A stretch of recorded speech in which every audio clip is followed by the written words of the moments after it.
ಕರ್ತನ ಪರಿಶುದ್ಧ ನಾಮಕ್ಕೆ ಸ್ತೋತ್ರವಾಗಲಿ. ಆಶೀರ್ವದಿಸಲ್ಪಟ್ಟಂತಹ ದಿನದಲ್ಲಿ ಇವತ್ತಿನ ದಿವಸ ದೇವರ ಸಂಧಿಯಲ್ಲಿ ಸೇರಿ ಬಂದಿದ್ದೇವೆ. ಈ ಸಮಯದಲ್ಲಿ ನಿಮ್ಮ ಸತ್ಯವೇದದ ಮಾರ್ಕನ ಸುವಾರ್ತೆ 1ನೇ ಅಧ್ಯಾಯ 30ನೇ ವಚನಕ್ಕೆ ತಿರುಗಿಸಿರಿ. ಮಾರ್ಕನ ಸುವಾರ್ತೆ 1ನೇ ಅಧ್ಯಾಯ 30ನೇ ವಚನ ವಾಕ್ಯವನ್ನು ಓದಿಕೊಳ್ಳೋಣ. Directly on leaving the synagogue, they came to Simon and Andrew's house, accompanied by James and John. But Simon's wife's mother, that is Peter's mother-in-law, lay sick with a fever, and they told him about her at once. ಆಮೇಲೆ ಅವರು ಸಭಾಮಂದಿರದಿಂದ ಹೊರಟು ಯಾಕೋಬ ಯೋಹಾನನ ಸಂಗಡ ಸೀಮೋನ ಅಂದ್ರೇಯರ ಮನೆಗೆ ಬಂದರು. ಅಲ್ಲಿ ಸೀಮೋನನ ಅತ್ತೆ ಜ್ವರ ಬಂದು ಮಲಗಿರಲಾಗಿ ಅವರು ಆಕೆಯ ಸಂಗತಿಯನ್ನು ಆತನಿಗೆ ತಿಳಿಸಿದರು. ಆಂಗ್ಲ ಭಾಷೆಯ ಸತ್ಯವೇದದಲ್ಲಿ ಆತನಿಗೆ 1 ಬಾರಿ ತಿಳಿಸಿದರೆಂದು ಬರೆಯಲ್ಪಟ್ಟಿದೆ. Hallelujah. Notice the scripture says, ವಾಕ್ಯ ಏನನ್ನ ಹೇಳ್ತಾ ಇದೆ? They told Jesus about Peter's mother-in-law at once. ಯೇಸು ಕ್ರಿಸ್ತನಲ್ಲಿ ಆ ಸೀಮೋನನ ಅತ್ತೆಯ ವಿಚಾರವಾಗಿ 1 ಬಾರಿ ಆಕೆಗೆ ಜ್ವರ ಬಂದಿದೆ ಅನ್ನೋದನ್ನ ವಿಚಾರವಾಗಿ 1 ಬಾರಿ ಹೇಳುತ್ತಾರೆ. Today God is telling you something. ದೇವರು ಒಂದು ವಿಚಾರವನ್ನು ನಿಮಗೆ ಇವತ್ತು ಹೇಳ್ತಾ ಇದ್ದಾನೆ. Tell everything to Jesus. ದೇವರ ಬಳಿ ಯೇಸುವಿನ ಬಳಿ ಎಲ್ಲವನ್ನ ಹೇಳಿಕೊಳ್ಳಿರಿ. Hallelujah. Don't say I have no mind to share my problems. ನನ್ನ ಒಂದು ಸಮಸ್ಯೆಯನ್ನ ನಾನು ಹಂಚಿಕೊಳ್ಳೋದಕ್ಕೆ ನನಗೆ ಮನಸ್ಸಿಲ್ಲ ಅನ್ನೋದನ್ನ ಹೇಳ್ಬೇಡ್ರಿ. You don't say you don't have any man to share your things. ನಿಮ್ಮ ವಿಚಾರಗಳನ್ನ ನೀವು ಹಂಚಿಕೊಳ್ಳೋದಕ್ಕೆ ಯಾವ ಮನುಷ್ಯನು ಈ ಲೋಕದಲ್ಲಿ ಇಲ್ಲ. But today God says, ಇವತ್ತಿನ ದಿವಸ ದೇವರು ಹೇಳ್ತಾ ಇದ್ದಾನೆ, you have Jesus. ನಿಮಗೆ ಯೇಸು ಇದ್ದಾನೆ. Hallelujah. There was a man of God who used to write many worship songs. ಒಬ್ಬರು ದೇವರ ಮನುಷ್ಯರಿದ್ರು. ಅವರು ಅನೇಕ ದೇವರ ಹಾಡುಗಳನ್ನ ಬರೆಯುವವರಾಗಿದ್ರು. His songs were inspired by many times by his own experiences. ಅವರ ಸ್ವಂತ ಕೆಲವು ಅನುಭವಗಳ ಮುಖಾಂತರವಾಗಿ ಕೆಲವು ಆ ಸಂದರ್ಭಕ್ಕೆ ಅನುಗುಣವಾಗಿ ಅವರು ಹಾಡುಗಳನ್ನು ಬರೆಯುತ್ತಿದ್ದರು. See, one day he was visiting people who were in extreme poverty. ಒಂದು ದಿವಸ ಅವರು ಬಹಳ ಕಡು ಬಡತನದಲ್ಲಿರುವಂತಹ ವ್ಯಕ್ತಿಗಳನ್ನ ಜನರನ್ನ ಸಂಧಿಸುವುದಕ್ಕೆ ಹೋಗುತ್ತಾರೆ. That time he meets a woman who was in depression beyond cure. ಆ ಸಮಯದಲ್ಲಿ ಈ ಒಂದು ಖಿನ್ನತೆಗೊಳಗಾದ ಒಂದು ಸ್ತ್ರೀಯನ್ನು ಅವರು ಸಂಧಿಸುತ್ತಾರೆ. ಅವಳ ಎಷ್ಟು ಮಟ್ಟಿಗೆ ಖಿನ್ನತೆಗೊಳಗಾಗಿದ್ರು ಅಂದ್ರೆ ಆ ಗುಣವಾಗಲಾರದಂತ ಖಿನ್ನತೆಗೊಳಗಾಗಿದ್ದರು. This woman, she poured out everything before this man of God.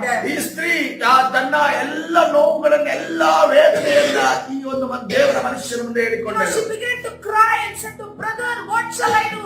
Tell me, what shall I do? She began to cry. ಹಾಗೆ ಘೋರವಾಗಿ ಅಳುವುದಕ್ಕೆ ಪ್ರಾರಂಭಿಸಿದಳು. ತದನಂತರ ಆಕೆ ಹೇಳ್ತಾಳೆ, ನಾನೇನು ಮಾಡ್ಲಿ ಸಹೋದರರೇ, ಹೇಳ್ರಿ ನಾನೇನು ಮಾಡ್ಲಿ ಅಂತ ಹೇಳ್ತಾ ಇದ್ದಾಳೆ. This man of God, he was lost for words at the pain and sorrow that she was going through. ಆಕೆ ಯಾವ ವೇದನೆಯಿಂದ ಕಷ್ಟದಿಂದ ಹಾದು ಹೋಗುತ್ತಿದ್ದಳು ಅದನ್ನ ನೋಡುವಾಗ ಆತನ ಬಾಯಲ್ಲಿ, ಆ ಸೇವಕರ ಬಾಯಲ್ಲಿ ಮಾತೇ ಬರಲಿಲ್ಲ. Suddenly the Holy Spirit gave the pastor, gave that man of God a word of wisdom. ಆ ಒಂದು ತಕ್ಷಣವೇ ಪರಿಶುದ್ಧಾತ್ಮನ ಯೇಸು ಕ್ರಿಸ್ತನು ಅವರಿಗೆ ಒಂದು ಜ್ಞಾನದ ಮಾತನ್ನ ಅಲ್ಲಿ ಹೊಳೆಯುವಂತೆ ಮಾಡ್ತಾರೆ. Tell that woman, ಆ ಒಂದು ಸ್ತ್ರೀಗೆ ಈ ರೀತಿಯಲ್ಲಿ ಹೇಳು, tell Jesus everything. ಎಲ್ಲವನ್ನ ನೀನು ಯೇಸುವಿನ ಬಳಿಗೆ ಹೇಳು ಎಂದು ಹೇಳುತ್ತಾರೆ. This man of God said, woman, sister, tell everything to Jesus. ಈ ದೇವರ ಮನುಷ್ಯರು ಈ ರೀತಿಯಲ್ಲಿ ಆ ಸ್ತ್ರೀಗೆ ಹೇಳ್ತಾರೆ, ಓ ಸ್ತ್ರೀಯೇ, ನೀನು ಎಲ್ಲಾ ವಿಚಾರವನ್ನ ಯೇಸುವಿನ ಬಳಿಯಲ್ಲಿ ಹೇಳು. For a woman, she was lost in her thoughts. ಆಕೆ ಸ್ತ್ರೀ, ಆಕೆ ಅಳುತ್ತಾ ಆಕೆಯ ಒಂದು ನೋವಿನಲ್ಲಿ, ಆಕೆ ಆಲೋಚನೆಯಲ್ಲಿ ಕಳೆದು ಹೋಗಿದ್ದಳು. Suddenly her face was lit up. ಆ ತಕ್ಷಣವೇ ಆಕೆ ತಿರುಗಿ ತನ್ನ ಮುಖವನ್ನು ಎತ್ತಿ ಆ ಒಂದು ಸೇವಕರನ್ನು ನೋಡ್ತಾಳೆ. Yes, and she said, she's crying and she told, yes, I must tell everything to Jesus. ತದನಂತರ ಆಕೆ ಆ ಅಳುವ ಒಂದು ಪರಿಸ್ಥಿತಿಯಲ್ಲೇ ಈ ರೀತಿಯಲ್ಲಿ ಇರ್ತಾರೆ, ಹೌದು ನಾನು ಯೇಸುವಿಗೆ ಎಲ್ಲವನ್ನ ಹೇಳಬೇಕು. This is how another song of him was born called I must tell Jesus. ತದನಂತರವೇ ಈ ಒಂದು ಮಾತುಗಳನ್ನೇ ಅಥವಾ ಪದಗಳನ್ನ ಹಿಡಿದುಕೊಂಡು ನಾನು ಎಲ್ಲವನ್ನ ಯೇಸುವಿಗೆ ಹೇಳಬೇಕು ಎನ್ನುವಂತ ಪದಗಳನ್ನು ಉಪಯೋಗಿಸಿಕೊಂಡೇ ಇನ್ನೊಂದು ಹಾಡನ್ನು ಅವರು ಬರೆಯುತ್ತಾರೆ. You can Google it today, you can see that song that I must tell Jesus. ನೀವು ಗೂಗಲ್ ಅಲ್ಲಿ ಟೈಪ್ ಮಾಡಿದ್ರೆ ನಿಮಗೆ ಸಿಗುತ್ತದೆ, I must Tell Jesus ಅನ್ನುವಂತ ಒಂದು ಹಾಡು ನಿಮಗೆ ಸಿಗ್ತದೆ. That's how the songs are born. ಆ ರೀತಿಯಲ್ಲಿ ಈ ಒಂದು ಹಾಡುಗಳು ಅವರ ಹಾಡುಗಳು ಹುಟ್ಟಿದವೆ ಎಂದು So ನಾನು today the Holy Spirit is telling ಇವತ್ತಿನ you, ದಿವಸ ಪರಿಶುದ್ಧಾತ್ಮನು ನಿಮಗೆ ಈ ರೀತಿಯಲ್ಲಿ ಹೇಳುತ್ತಿದ್ದಾನೆ. tell everything to Jesus. ನೀವು ಎಲ್ಲವನ್ನ ಯೇಸುವಿನ ಬಳಿಯಲ್ಲಿ ಹೇಳಿಕೊಳ್ಳಿರಿ. So now how to tell everything to Jesus? ಯೇಸುವಿನ ಬಳಿಗೆ ಎಲ್ಲ ಎಲ್ಲಿ ಹೇಗೆ ಹೇಳ್ಕೊಡೋದು? That's called prayer. ಅದನ್ನೇ ಪ್ರಾರ್ಥನೆ ಎಂದು ಹೇಳೋದು. See, prayer is nothing but telling everything to Jesus. ಪ್ರಾರ್ಥನೆ ಏನು ಅಂದ್ರೆ ಯೇಸುವಿನ ಬಳಿ ಎಲ್ಲವನ್ನ ಹೃದಯ ಬಿಚ್ಚಿ ನಾವು ಮಾತಾಡೋದಾಗಿದೆ. Now it's not wrong that you share your things with people. ನೀವು ಜನರೊಂದಿಗೆ ನೀವು ಆ ಕೆಲವು ವಿಚಾರಗಳನ್ನು ಹಂಚಿಕೊಳ್ಳಬಾರದೆಂದು ಅರ್ಥವಲ್ಲ. However, you cannot share everything with people. ಆ ಜನರ ಜೊತೆ ಹಂಚಿದರೂ ಕೂಡ ಎಲ್ಲಾ ವಿಚಾರವನ್ನ ಅವರಿಗೆ ನಾವು ಹೇಳಿಕೊಳ್ಳುವುದಕ್ಕೆ That's ಸಾಧ್ಯವಾಗಲ್ಲ. why you need Jesus. ಅದಕ್ಕೋಸ್ಕರವಾಗಿ ಯೇಸುವಿನ ಅಗತ್ಯ ನಿಮಗಿದೆ. So I have been through such times where I couldn't share my problems with any man in this world. ನಾನು ಕೆಲವು ಸಮಸ್ಯೆಗಳಲ್ಲಿ ಆಗ ಹೋಗುವಂತ ಸಂದರ್ಭದಲ್ಲಿ ಯಾವ ಮನುಷ್ಯರಿಗೂ ನನ್ನ ಈ ಒಂದು ಸಮಸ್ಯೆಯನ್ನು ಹೇಳಿಕೊಳ್ಳದ ಪರಿಸ್ಥಿತಿಯಲ್ಲಿರುವಾಗ No one could understand my problem. ಯಾರು ಕೂಡ ನನ್ನ ಒಂದು ಸಮಸ್ಯೆಯನ್ನು ಅರ್ಥ ಮಾಡಿಕೊಳ್ಳಲಿಲ್ಲ. Even my mom and dad, no one understood the ನನ್ನ problem. ತಂದೆ ತಾಯಿ ಕೂಡ ಆ ಒಂದು ಸಮಸ್ಯೆಯನ್ನು ಅರ್ಥ You ಮಾಡಿಕೊಳ್ಳಲಿಲ್ಲ. know, sometimes I used to cry in the night. ಕೆಲವು ಬಾರಿ ನೋಡುವಾಗ ನಾನು ರಾತ್ರಿಯಲ್ಲಿ ಅಳುತ್ತಾ ಕೂರ್ತಾ Even ಇದ್ದೆ. when I used to take my shower, I used to cry in the bathroom. ನಾನು ಆ ಸ್ನಾನ ಮಾಡುವಂತ ಸಂದರ್ಭದಲ್ಲಿ ಕೂಡ ಆ ಸಮಯದಲ್ಲಿ ಕೂಡ ಅಳುತ್ತಾ ಕೂರ್ತಾ ಇದ್ದೆ. Because no one could understand what I was going through. ನಾನು ಎಂತ ಒಂದು ಪರಿಸ್ಥಿತಿಯಲ್ಲಿ ಹಾದು ಹೋಗುತ್ತಿದ್ದೆ ಅನ್ನೋದನ್ನು ಯಾರು ಕೂಡ ಅರ್ಥ That ಮಾಡಿಕೊಳ್ಳಲು was the ಸಾಧ್ಯವಾಗ್ತದೆ. time I could tell everything to my Jesus. ಆ ಸಮಯದಲ್ಲಿ ನಾನು ಎಲ್ಲಾ ವಿಚಾರವನ್ನ ಯೇಸುವಿನ ಬಳಿಯಲ್ಲಿ ನಾನು ಹೇಳಿಕೊಳ್ಳುತ್ತಾ ಇದ್ದೆ. So today God removed all such problems out of my life. ಇವತ್ತಿನ ದಿವಸ ಅಂತ ಎಲ್ಲಾ ಸಮಸ್ಯೆಗಳನ್ನ ದೇವರು ನನ್ನಿಂದ ಹೊರಗಡೆ ತೆಗೆದಿದ್ದಾನೆ, ನನಗೆ ಬಿಡುಗಡೆ ಕೊಟ್ಟಿದ್ದಾನೆ. Hallelujah. One day I met a man of God. ಒಂದು ದಿವಸ ಒಬ್ಬ ದೇವರ ಮನುಷ್ಯರನ್ನು ನಾನು ಸಂಧಿಸುತ್ತೇನೆ. Because he knew that we were serving the Lord. ನಾವು ದೇವರ ಸೇವೆಯನ್ನ ಮಾಡ್ತಿದ್ದೇವೆ ಅನ್ನೋದನ್ನ ಅವರಿಗೆ ಗೊತ್ತಾಗ್ತದೆ. You know, he called us, he wanted to pray for us. ಅವರು ಫೋನಲ್ಲಿ ಕರೆ ಮಾಡಿ Not ಪ್ರಾರ್ಥನೆ for, he called us. ಅವರು ನಮ್ಮನ್ನ ಕರೆದರು ಮತ್ತು ಪ್ರಾರ್ಥನೆ ಮಾಡೋದಕ್ಕೆ ಬಯಸಿದರು. You know, when he just laid his hand upon me, ಯಾವಾಗ ನನ್ನ ತಲೆ ಮೇಲೆ ಅವರು ಯಾವಾಗ ಕೈ ಇಟ್ಟರು, he told me what I was going through. ನಾನು ಎಂತ ಒಂದು ಪರಿಸ್ಥಿತಿಯಲ್ಲಿ ಹಾದು ಹೋಗುತ್ತೇನೆ ಎನ್ನುವುದನ್ನ ಅವರು ನನಗೆ ಹೇಳಿದರು. Exact word he gave me and he told me what I was going through. ನಾನು ಯಾವ ಒಂದು ಪರಿಸ್ಥಿತಿಯಲ್ಲಿ ಹಾದು ಹೋಗುತ್ತಿದ್ನೋ ಅದರ ಒಂದು ನಿಖರವಾದ ವಿಚಾರವನ್ನು ನನಗೆ He ಹೇಳಿದರು. told me like this. ಈ ರೀತಿಯಲ್ಲಿ ಹೇಳ್ತಾರೆ, Sister, you are thinking something. Who can bring you out of this problem? ಈ ಒಂದು ಸಮಸ್ಯೆಯಿಂದ ನಿಮ್ಮನ್ನ ಯಾರು ಹೊರಗಡೆ ತರುತ್ತಾರೆ ಅನ್ನೋದನ್ನ ಸಹೋದರಿಯ ನೀನು ಆಲೋಚನೆ ಮಾಡುತ್ತಿದ್ದೀರಿ. And he told me the Holy Spirit will do in your life. ಆಗ ಈ ರೀತಿಯಲ್ಲಿ ಹೇಳ್ತಾರೆ, ಪರಿಶುದ್ಧಾತ್ಮನು ಈ ಒಂದು ಕಾರ್ಯವನ್ನ ನಿನ್ನ ಜೀವಿತದಲ್ಲಿ ಮಾಡುತ್ತಾರೆ. And Holy Spirit did in my life. ಪರಿಶುದ್ಧಾತ್ಮನು ನನ್ನ ಜೀವಿತದಲ್ಲಿ ಅದನ್ನ ಮಾಡಿದರೆ ನಾವು ಹೇಳ್ತೇವೆ. You know, I can give you even the dates. ನಾನು ಅದರ ದಿನಾಂಕಗಳನ್ನು ಕೂಡ ನಿನಗೆ November 14th, 2024. November 14,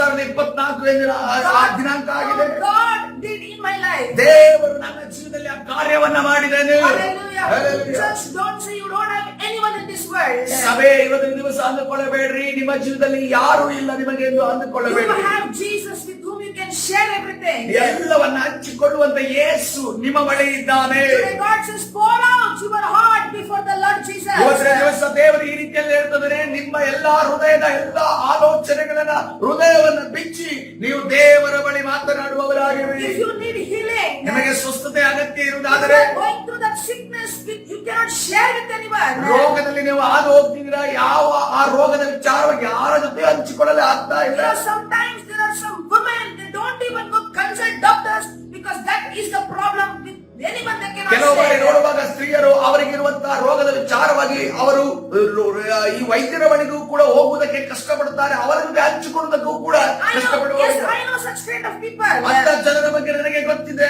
Those times, ಅಂತ ದಿನಮಾನದಲ್ಲಿ you need Jesus ಆ Christ. ಸಮಯದಲ್ಲಿ ನಿಮಗೆ ಯೇಸು ಕ್ರಿಸ್ತನ ಅಗತ್ಯ ನಿಮಗಿದೆ. If you need deliverance, ನಿನಗೆ ಅದ್ಭುತ ಅಥವಾ ಬಿಡುಗಡೆ ಬೇಕು if you ಎನ್ನುವುದಾದರೆ, need financial breakthrough, ನಿನಗೆ ಆರ್ಥಿಕವಾದ ಬಿಡುಗಡೆ ಬೇಕು ಎನ್ನುವುದಾದರೆ, you can share it with Jesus Christ. ಯೇಸುವಿನ ಬಳಿ ನೀವು ಹಂಚಿಕೊಳ್ಳಿರಿ. So today God is telling you, ಇವತ್ತು ದೇವರು ಈ ರೀತಿಯಲ್ಲಿ ಹೇಳುತ್ತಿದ್ದಾರೆ, tell everything to Jesus. ಯೇಸುವಿನ ಬಳಿ ಎಲ್ಲವನ್ನ ಹೇಳಿಕೊಳ್ಳಿರಿ. Hallelujah. So make it a prayer point. ಒಂದು ಪ್ರಾರ್ಥನೆ ಪಾಯಿಂಟ್ ಅನ್ನ ಇಟ್ಟುಕೊಳ್ಳ್ರಿ. To daily tell everything to Jesus. ಈ ಒಂದು ನಿಮ್ಮ ಎಲ್ಲ ವಿಚಾರವನ್ನ ದೇವರ ಬಳಿ ಎಲ್ಲವನ್ನ ಹೇಳಿ ಯೇಸುವಿನ ಬಳಿ ಹೇಳಿಕೊಳ್ಳ್ರಿ. Pour out before Jesus. ದೇವರ ಮುಂದೆ ನಿಮ್ಮ ಹೃದಯ ಬಿಚ್ಚಿ Today ಮಾತನಾಡಿ. as you begin to pray. ಇವತ್ತಿನ ದಿವಸ ನೀವು ಪ್ರಾರ್ಥನೆ ಮಾಡುವುದಕ್ಕೆ ಪ್ರಾರಂಭ Tell ಮಾಡುವ Jesus everything. ಯೇಸುವಿನ ಬಳಿಯಲ್ಲಿ ಎಲ್ಲವನ್ನ He ಹೇಳಿಕೊಂಡಿದ್ದೀರಿ. will hear you definitely. ನೀವು ಖಂಡಿತವಾಗಿ ಆತನು ಖಂಡಿತವಾಗಿ ನಿಮ್ಮ ಮಾತುಗಳನ್ನು Oh, this ಕೇಳಿಸಿಕೊಳ್ಳುತ್ತಾನೆ. is the word of the Lord. ಇದು ದೇವರ God ವಾಕ್ಯವಾಗಿದೆ. bless everyone according to this word. ದೇವರ ಈ ವಾಕ್ಯದ ಪ್ರಕಾರ ನಿಮ್ಮನ್ನೆಲ್ಲರನ್ನು Especially ಆಶೀರ್ವದಿಸುತ್ತಾನೆ. according to Mark chapter 1 verse number 30. ಮಾರ್ಕನ ಸುವಾರ್ತೆ 1:30 ವಚನ ಪ್ರಕಾರವಾಗಿ ದೇವರು ನಿಮ್ಮನ್ನೆಲ್ಲರನ್ನು ಆಶೀರ್ವದಿಸುವುದಾಗಲಿ. ಸರಿದಾದಲ್ಲಿ ಸಮಯದಲ್ಲಿ ಪ್ರಾರ್ಥನೆ ಮಾಡಿಕೊಳ್ಳೋಣ. ನಾವು ಉಪವಾಸ ಪ್ರಾರ್ಥನೆಯಲ್ಲಿ ಇರೋದುಂಟು. ಕರ್ತನ ಸಹಿ ಉಪವಾಸ ಪ್ರಾರ್ಥನೆಯನ್ನ ಕರ್ತನ ಜೊತೆ ಮಾತನಾಡುವುದಕ್ಕೆ ನಾವು ಉಪಯೋಗಿಸಿಕೊಳ್ಳೋಣ. ಈ ಸಮಯದಲ್ಲಿ ಕರ್ತನೆ ಪರಿಶುದ್ಧನಾದ ದೇವರ ನಾಮಕ್ಕೆ ಸ್ತೋತ್ರ ಯೇಸಪ್ಪ.